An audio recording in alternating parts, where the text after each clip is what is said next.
Hi everyone. ఈరోజు మన వీడియోలో చికెన్ షవర్మాని ఎలా రెడీ చేసుకోవాలో చూద్దాం రండి.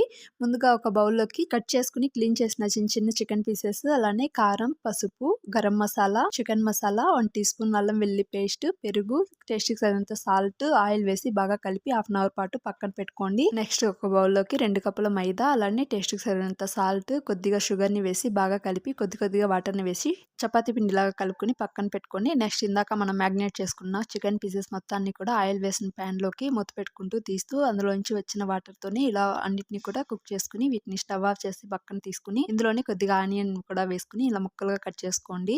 నెక్స్ట్ ఇందాక మనం కలుపుకొని పెట్టుకున్న పిండిని తీసుకొని కొద్దిగా ఇలా రుద్దుకొని రెండు వైపులా కూడా కాల్చుకొని వీటిని పక్కకు తీసేసుకోండి. తీసుకున్న తర్వాత వీటిలోకి మైనీస్ అలానే టమాటో కెచప్ కలిపిన సాస్‌ని వేసేసుకోండి. వేసిన తర్వాత ఇందాక మనం రెడీ చేసుకున్న చికెను, అలానే క్యాబేజు, ఉల్లిపాయలను వేసుకొని వీటి మీద ఒకసారి సాస్ వేసేసుకొని వీటిని ఫోల్డ్ చేసేసుకుంటే చికెన్ షవర్మా రెడీ.